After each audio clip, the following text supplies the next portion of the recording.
Hoy, en esta cuarta y última parte de la conferencia 406 de Noticias de Actualidad en relación con la profecía bíblica, nos vamos a centrar mucho ya en lo que tiene que ver con cuestiones vaticanas. Pero antes introduciremos las que han pasado desde la última conferencia, la tercera parte, a esta cuarta, que como siempre no suelen resultar muy agradables, pero es lo que hay.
Iniciamos hoy con estas primeras noticias. Esta, como en los días de Noé, Lot, Sodoma, Gomorra.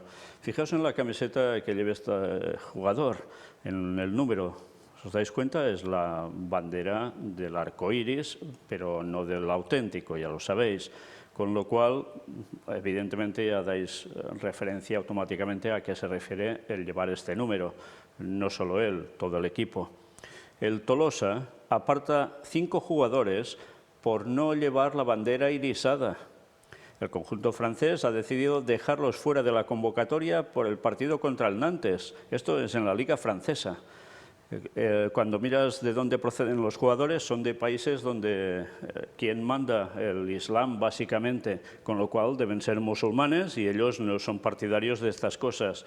Y el club dice que respeta la opinión de ellos, pero que ellos deben respetar que sean dejados fuera de la convocatoria. Fijaos qué medida de presión, ¿eh?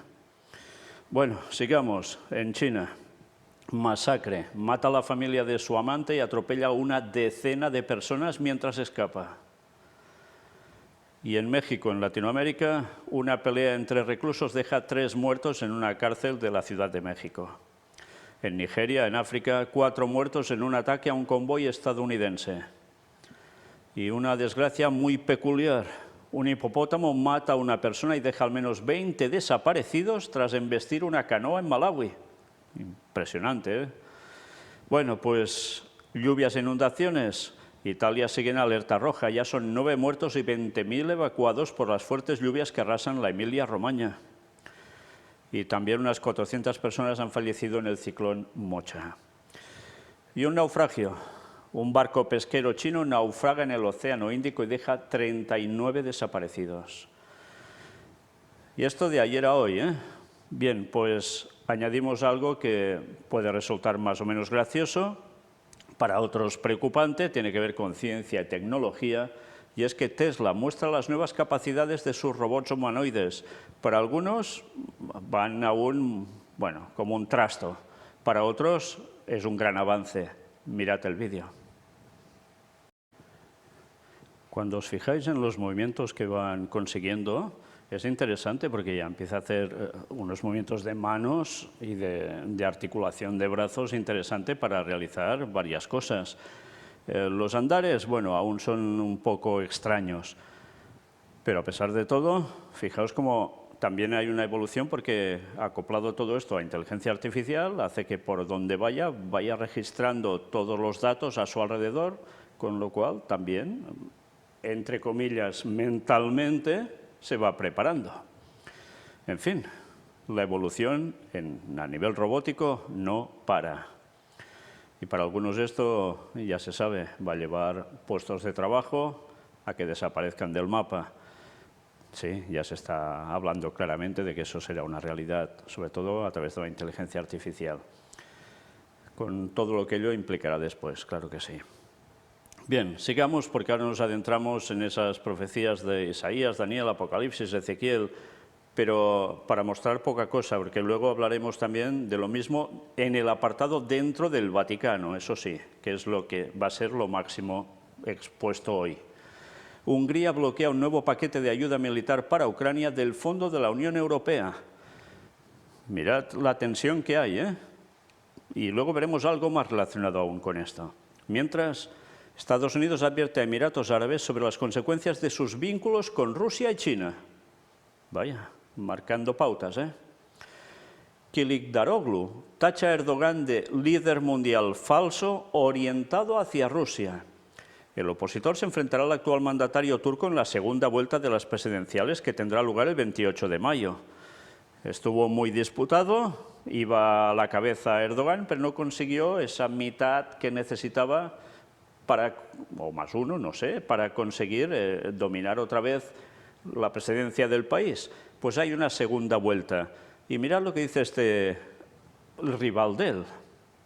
El opositor turco Kemal Kılıçdaroğlu, candidato en las elecciones presidenciales de la Alianza de la Nación y líder del histórico Partido Republicano del Pueblo, declaró este miércoles que no dejará el mando de Turquía al líder mundial falso, en una referencia al actual mandatario Recep Tayyip Erdogan. El aspirante a la presidencia publicó un discurso en su cuenta de Twitter en el que afirmó: «No cederemos nuestra patria a un líder mundial falso, que fue copresidente del Gran Oriente Medio ayer y que ahora se orienta a Rusia», agregando que este líder ahora está a la puerta del país eslavo. Por tanto, dice, o viene a decir que se ha vendido a Rusia y que él ya queda claro que está a favor precisamente del otro bando.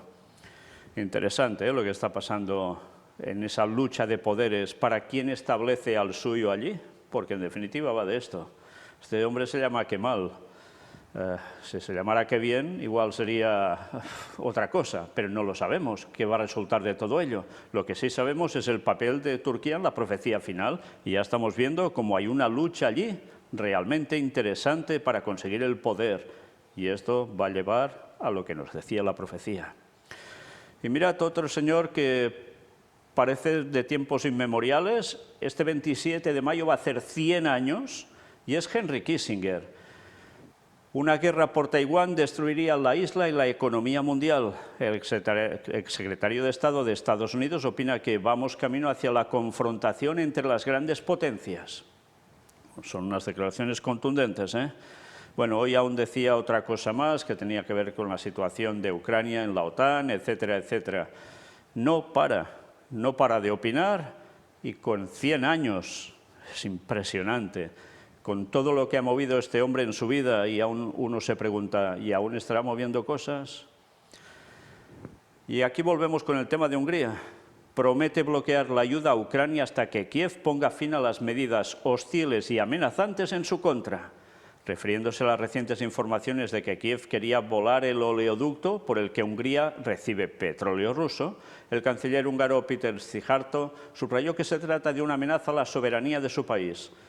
Tensión rotunda, ¿eh? Y claro, ya dicen, Hungría es que está del lado ruso, aunque esté en Europa y en la OTAN. Bueno, pues vaya situación, ¿eh? Vaya situación. Veremos cómo va desembocando todo esto.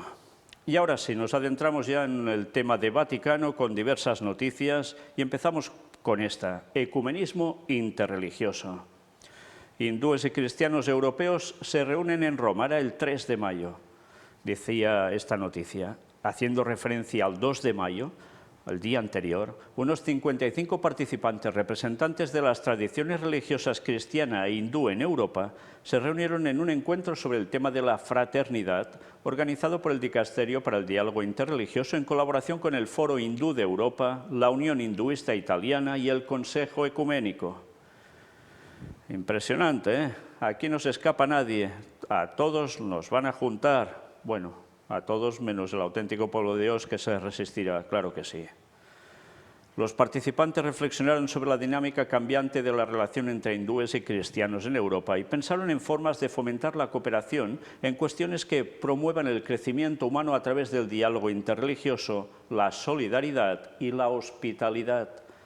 Se reconoció que el concepto hindú de Vasudhaiva Kutumbakam, el mundo entero es una sola familia, y la encíclica del Papa Francisco Fratelli Tutti sirven de brújulas para guiar a hindúes y cristianos hacia un nuevo humanismo en una Europa cada vez más intercultural e interreligiosa. Los participantes también tuvieron la oportunidad de participar en la audiencia general del Papa Francisco en la Plaza de San Pedro este miércoles 3 de mayo. Sí, la inmigración que ha llegado hasta Europa no ha llegado porque sí. Ya se ha procurado que esto fuera así. ¿Para buscar el qué? Pues esto, como vendría gente de tantas partes del mundo y de tantas creencias distintas, se buscaría una convivencia, una cuestión de unidad entre todos y, por tanto, ¿a qué se llegaría? Pues a un ecumenismo interreligioso. Y así el poder del papado se va acrecentando por todas partes y con todos. Bien, todo lo tramado surge efecto. Y ya lo veis, si surge efecto, y surgirá aún más. El Papa al Príncipe el Hassan bin Talal, poner al centro las convergencias que nos unen. No falla, no hablarán de lo que no une.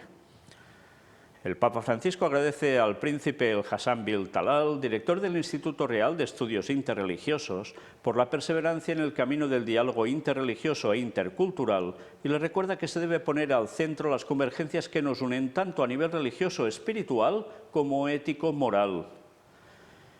Recordad cómo cogería el poder el papado a través de la moral. Bueno, pues mirad qué nos cuentan a través de ese encuentro que tienen. Era dialogar acerca de los puntos comunes creativos entre el cristianismo y el islam, para expresar a Su Majestad el Rey Abdullah II de Jordania su aprecio y gratitud por su atención a las comunidades cristianas no solo de su país, sino también a las de Oriente Medio, particularmente en tiempos marcados por los conflictos y la violencia. De hecho, ha subrayado el Papa, Su Majestad no se cansa de repetir que los cristianos de esas benditas tierras son autóctonos, es decir, que viven donde han vivido sus antepasados durante muchos siglos. Se va trabajando por todos lados, por todos. Ya veis que esto afecta a Jordania y a toda la zona de allí también. Francisco a Tabadro II, demos gracias y supliquemos el don de la unidad. Era el 11 de mayo que aparecía ya esta noticia. Un paso más en el camino de la unidad de los cristianos. Encuentro privado del obispo de Roma con su santidad Tabadro II, patriarca de la Iglesia Ortodoxa copta. El pontífice anunció que, con el consentimiento de Tabadro II, 21 mártires coptos asesinados en Libia en 2015 serán incluidos en el martirologio romano como signo de la comunión espiritual que une a nuestras dos iglesias. Fijaos una vez más, ¿qué forma de unir también? Lo que se llama el ecumenismo de la sangre. También les va a servir para unión y ¿de qué modo? No dejan nada al azar. Semilla de unidad para todos los seguidores de Cristo. El Santo Padre no tiene palabras para expresar su gratitud por el precioso regalo de una reliquia de los mártires coptos asesinados en Libia el 15 de febrero de 2015. Ya veis que a ellos el tema de las reliquias les encanta. Estos mártires fueron bautizados no solo en el agua y el espíritu, sino también en sangre, una sangre que es semilla de unidad para todos los seguidores de Cristo. Al Papa le complace anunciar hoy que, con el consentimiento de su santidad, estos 21 mártires serán incluidos en el martirologio romano como signo de la comunión espiritual que une a nuestras dos iglesias. Francisco deseó que las oraciones de los mártires coptos, unidas a las de la Theotokos, sigan haciendo crecer la amistad entre nuestras iglesias, hasta el día bendito en que podamos celebrar juntos en el mismo altar y comulgar con el mismo cuerpo y sangre del Salvador para que el mundo crea. Fijaos cómo coge esta frase de Juan 17, 21 para enlazarlo con todo esto. O sea, nada que ver con lo que quiere decir el texto bíblico, que es para el auténtico pueblo de Dios que esté en la verdad. Nada que ver. Pero Satanás, que no es tonto, como hizo con Jesús con las tentaciones, utilizaba textos bíblicos para regirarlo todo y llevar a la perdición. Impresionante, ¿eh? Desde luego, las mismas palabras de la bestia son las mismas del dragón, del papado, del diablo. Y ahora, antes os decía, incluiríamos algunas noticias que tenían que ver con Isaías, Daniel, Apocalipsis, todos los de conflicto final antes del regreso de Cristo, a conflicto bélico. Y aquí las ponemos. El 7 de mayo aparecía esta: que se escuche el deseo de la gente que quiere la paz en Ucrania. Tras rezar el Regina Coeli, el Papa Francisco recordó la próxima súplica de Pompeya, exhortando a pedir a la Virgen el don de la paz. Solicitó un aplauso por los nuevos beatos de Uruguay y España y dirigió su pensamiento a la asociación Meter y a los nuevos guardias suizos y sus familias. Y mirad, la súplica a Nuestra Señora del Rosario por la paz. El pontífice recordó que mañana se elevará en Pompeya la tradicional súplica a Nuestra Señora del Rosario, en el santuario que el beato Bartolo Longo quiso dedicar a la paz. En este mes de mayo recemos el Rosario, pidiendo a la Santísima Virgen el don de la paz, especialmente para la atormentada Ucrania. Que los gobernantes de las naciones escuchen el deseo de los pueblos que sufren y quieren la paz. Y se despidió, como es costumbre, deseando a todos un feliz domingo y pidiendo que, por favor, no se olviden de rezar por él. Sí, ya pueden ir rezando por él ya, porque lo que le espera con el juicio de Dios no se lo va a quitar nadie. Pero interesante, nunca lleva a la gente a Dios. ¿A quién lleva? A Semiramis. Sí, bueno, para muchos lo que creen que es la Virgen María. Y todo con un rosario, con unos mantras. Qué triste, ¿eh? Y cómo lían ellos el conflicto y después van pidiendo que, la gente quiere paz, pues hay que darles la paz. ¿Y de qué modo? Pues como ellos quieran, claro. Como el papado quiera, es lo que buscan siempre. Sigamos. El 17 de mayo, hay mucho sufrimiento en Ucrania, recemos para que vuelva la paz. Fijaos que es un continuo, ¿eh? Y Parolin decía también el 17 de mayo, aparecía esta noticia: Europa no puede aceptar que continúe la guerra de agresión en Ucrania. Clarísimo, ¿eh? Paz definitiva y justa en Ucrania. Continuando en la misma línea, el cardenal Parolin dijo que Europa no debe olvidar al pueblo ucraniano que sufre y muere. No podemos aceptar pasivamente que continúe la guerra de agresión en ese atormentado país, afirmó. El cardenal secretario de Estado concluyó su breve intervención en la cumbre del Consejo de Europa, asegurando que la Santa Sede hará todo lo posible por la paz en Europa y en el mundo. Es el momento de pasar a la acción y establecer una paz definitiva y justa en Ucrania y en todas las demás zonas denominadas grises de Europa, afirmó. ¿Será la zona de los Balcanes? ¿Será alguna otra zona también? Bueno, pues en definitiva siempre vamos a lo mismo. Se genera el conflicto y después se quiere dar la solución y el que da la solución queda como el bueno de la película, ¿no? Pero ¿habrá ese bueno de la película muy pronto o primero tendrán que cumplir unos objetivos con Rusia? ¿Qué es lo que buscan? Pues no son los únicos los que buscan objetivo Rusia, también tendrán objetivo China y lo vamos a ver pronto. Pero mientras, más de lo mismo. Ya sabéis de qué va cuando pongo este titular, ¿no? Una diócesis católica de Estados Unidos se declara en bancarrota tras más de 330 demandas por abusos sexuales. Todo en esta quiebra nos parece mal, comentó Survivors Network, organización que apoya a sobrevivientes de abusos sexuales por parte del clero, que considera que todo se trata de guardar dinero y secretos. En medio de más de 330 demandas por abusos sexuales, la diócesis católica de Oakland, en California, Estados Unidos, se declaró el lunes en bancarrota en un esfuerzo por estabilizar sus finanzas. Las demandas se originaron después de que una ley de California, aprobada en 2019, levantara temporalmente el plazo de prescripción de las acciones civiles y permitiera a las víctimas que sufrieron abuso sexual cuando eran menores de edad presentar demandas durante un periodo de 3 años, desde el 1 de enero de 2020 hasta el 31 de diciembre de 2022. La mayoría de las demandas contra la entidad religiosa se refieren a abusos que supuestamente tuvieron lugar en las décadas de 1960, 1970 y 1980 y fueron cometidos por sacerdotes que ya no ejercen el ministerio o han fallecido, afirmaron desde la diócesis. Hicimos la declaración de quiebra porque creemos que este proceso es la mejor manera de apoyar un resultado compasivo y equitativo para los sobrevivientes de abusos, al tiempo que garantizamos que seguimos prestando los servicios esenciales, escribió el obispo Michael C. Barber en una carta dirigida a los feligreses. Según él, la bancarrota permitirá a la diócesis estabilizar sus finanzas y continuar la sagrada misión que le confiaron Cristo y la Iglesia. Nuestras escuelas no se verán afectadas ni tampoco, por ejemplo, las caridades católicas o los cementerios católicos. Los empleados cobrarán como de costumbre y sus programas de prestaciones continuarán sin interrupción, aseguró. Además, reveló que aunque el plazo de prescripción se cerró el 31 de diciembre de 2022, las reclamaciones recibidas antes de esa fecha se siguen tramitando y la diócesis sigue recibiendo notificaciones de estas. A fecha de hoy, tenemos más de 330 reclamaciones, detalló.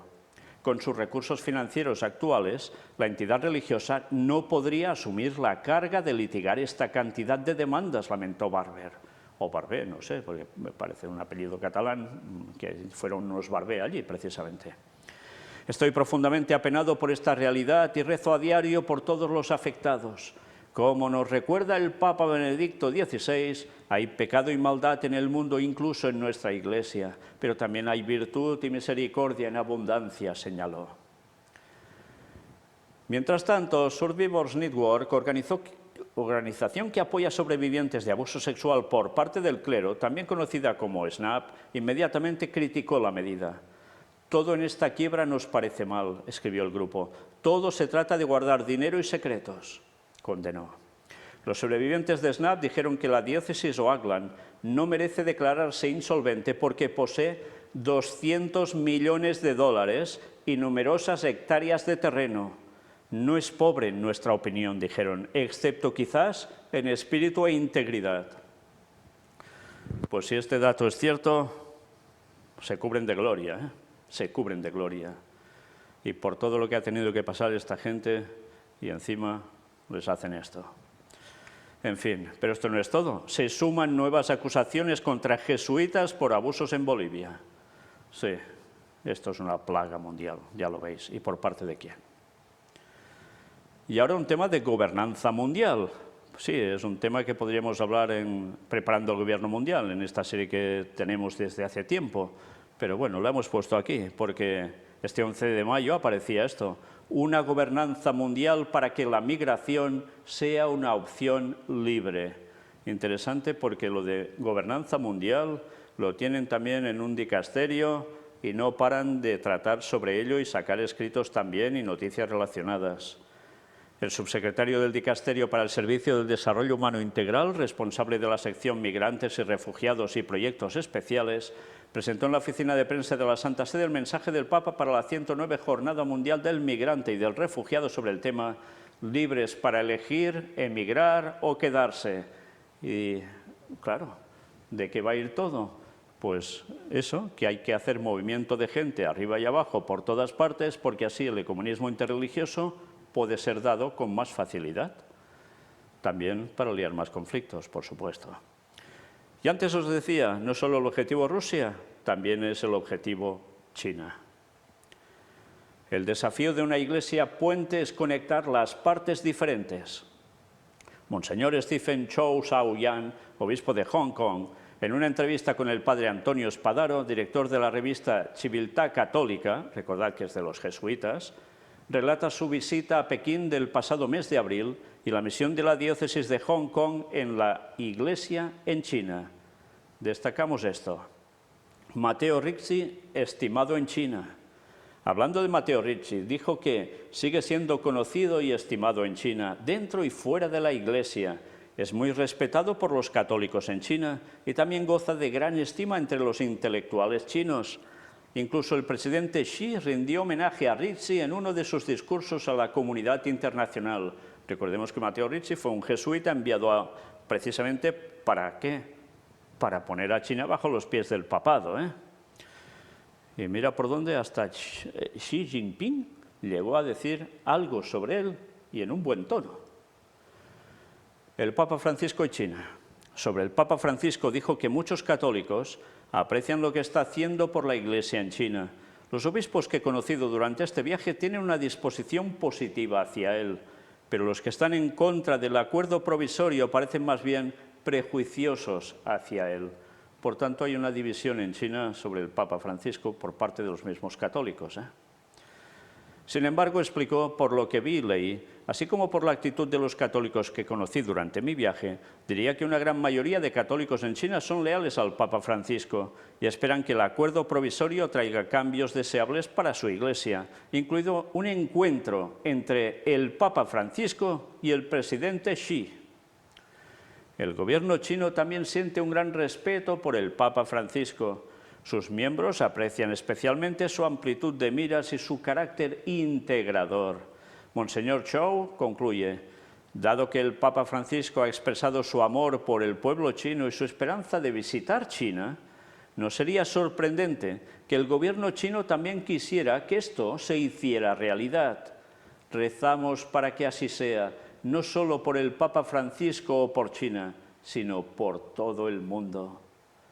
Ellos son conscientes que si China no se doblega al Vaticano, se va a liar. Y vaya que si se va a liar, que va a afectar a todo el mundo. Lo saben muy bien y ya lo están preparando.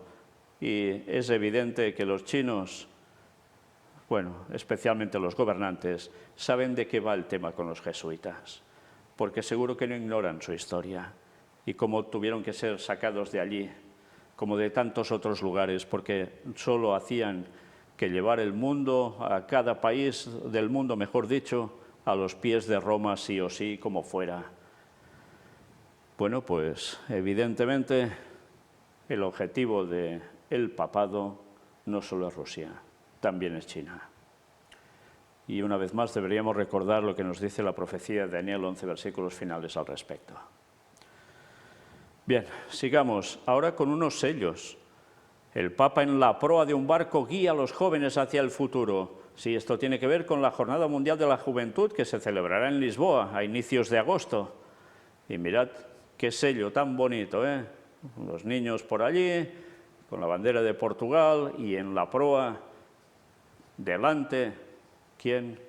El Papa. ¿Y con qué cruz? Con la cruz quebrada, precisamente. El símbolo satanista desde el siglo VI. Pero esto no es todo. No solo han hecho este sello conmemorativo para esa jornada, también hay este otro. En uno de los sellos de la serie Europa dedicados a la paz, el Papa muestra la bandera ucraniana llegada de la martirizada ciudad de Bucha. Recordad que lo presentamos en su momento, ¿eh? Pues fijaos que es interesante la cruz que está puesta allí. ¿Qué tipo de cruz es? Es la cruz de Malta, ¿eh? Sí, sí, de la Orden de Malta. Bueno, pero está en la bandera de Ucrania. Y ya veis, también han hecho un sello conmemorativo de todo esto. En fin, sigamos, porque ahora algo que tiene que ver con Laudato Si. El Papa dice, cambiar nuestra relación con los recursos de la tierra no son infinitos. Prefacio del Papa Francisco al libro de Gaël Giraud y Carlo Petrini titulado El gusto de cambiar, la transición ecológica como camino hacia la felicidad. Interesante, ¿eh? En las librerías en lengua italiana a partir del 17 de mayo. El bien que aparece como bello lleva consigo la razón por la que debe ser realizado.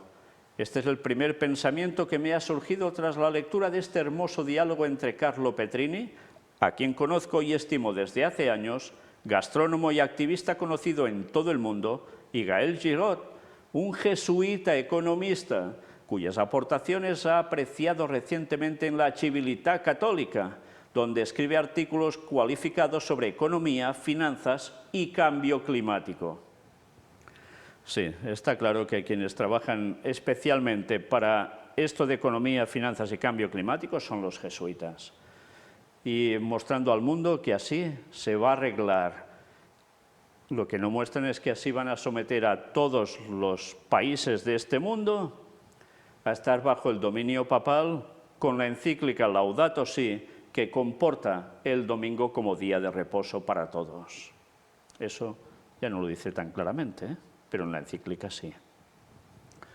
Creo que este libro es un don precioso, porque nos muestra un camino y la posibilidad concreta de recorrerlo a nivel individual, comunitario e institucional. La transición ecológica puede ser un ámbito en el que todos, como hermanos y hermanas, cuidemos la casa común. apostando porque consumiendo menos cosas y viviendo más las relaciones personales, entraremos por la puerta de nuestra felicidad. Qué bien nos cuelan lo que nos venden, ¿eh? Es impresionante. Y terminamos aquí este repaso básicamente sobre noticias vaticanas. Hay muchas más, evidentemente no os las pongo todas porque es para volverse loco, porque lo están en todas partes moviendo tantas cosas, y es que saben que les queda poco tiempo. Sí, ellos también lo saben, que los 6000 años de pecado terminan en 2031, y quien los mueve, que es ese ser que se rebeló contra Cristo en el cielo, contra Dios, pues sabe muy bien que el tiempo se le acaba y los está apretando para que hagan cumplir sus planes para intentar que la segunda venida de Cristo sea un fracaso. Pero no lo va a conseguir, no lo va a conseguir. Y bien, sabiendo que todo se aprieta cada vez más porque el tiempo es breve, vamos a concluir con una cita de Ellen White, extraída de Eventos del Tiempo Final, este libro recopilatorio, que nos dice en esta carta 26 del 11 de octubre de 1895, cuando la tierra, condenada por el pecado, sea purificada de la degeneración del pecado, cuando el monte de los olivos se parta en dos y se convierta en una extensa llanura, cuando la santa ciudad de Dios descienda sobre él, la tierra que ahora se llama Tierra Santa, ciertamente llegará a ser santa. Sí, es una mirada hacia el futuro. No en la segunda venida de Cristo, no, porque la mayor parte de religiones cristianas ponen esto en la segunda venida de Jesús, no será así. Eso es después del milenio, en la tercera venida de Jesús, o sea, en 3031, cuando esto va a acontecer. Aparecerá algo sobre el monte de los olivos. ¿Algo? Pues sí, más que algo va a ser alguien, el propio Cristo. Con su planta del pie tocará ese monte de los olivos que se va a partir en dos, porque en la segunda venida de Cristo, Él no tocará el suelo, pero en la tercera hará esto. Y se va a convertir en una extensa llanura el monte de los olivos, partido en dos, y allí se va a sentar algo, la santa ciudad de Dios, la nueva Jerusalén, la que nos describió Juan en el libro de Apocalipsis o Revelación. Y ahora ese lugar, la zona de Jerusalén y demás, se llama Tierra Santa, ¿verdad? Así es conocida. Pero actualmente allí de santo ya poca cosa hay, porque ya veis todo lo que salía cada vez. Sí, sí hay una cosa santa aún allí, y es el Arca de la Alianza, que aún sigue 6 metros por debajo de donde fue crucificado Cristo en el Calvario y donde han querido extraerla y donde no han podido sacarla. Pero ahí sigue, y Ron Wyatt trató de ello. Pero de allí saldrán los 10 mandamientos. Y eso no va a ser en la tercera venida, sino antes de la segunda venida de Cristo. Ya no falta tanto para que eso acontezca. Cuando surja la ley dominical, eso pasará. Alguien sacará esos mandamientos a la luz, con todo lo que va a implicar. Mostrar al mundo que el sábado sigue siendo el día de Dios en contra de la marca de la bestia, el domingo impuesto al mundo. Y entonces, en la tercera venida, cuando esto acontezca de descendir la nueva Jerusalén, entonces sí, que eso será tierra santa absolutamente, porque estará el santo de los santos, Cristo. Estará todo el pueblo de los santos de Dios también allí. Aunque lo que espera esos momentos no va a ser nada agradable, porque con ello hay la resurrección de los impíos y con ello hay el intento de ataque final a la ciudad. Y por parte del Señor descenderá fuego y azufre del cielo y lo va a destruir todo y a todos de un modo definitivo. Y el mal acabará por siempre. Eso unido a lo que salga de abajo de la tierra, de ese petróleo y gas que aún estará, porque no se habrá consumido todo. Y también tendrá su parte final para dar la paga a Satanás y a todos los que le habrán seguido. Y esa es nuestra esperanza, de que el mal y todos estos planes satánicos y desgracias que hay se acaben. Sí, de un modo definitivo. Es un momento aún lejano para nosotros, sí. Pero mientras tenemos otro evento que realmente nos va a satisfacer y mucho. Y eso va a ser dentro de 8 años. En la segunda venida de Cristo, donde por fin nos desharemos de Satanás y de tanto malo que hay en este mundo, ángeles caídos incluidos. Maranata 2031. ¿No tenéis ganas de eso? Yo sí. Que Dios os bendiga.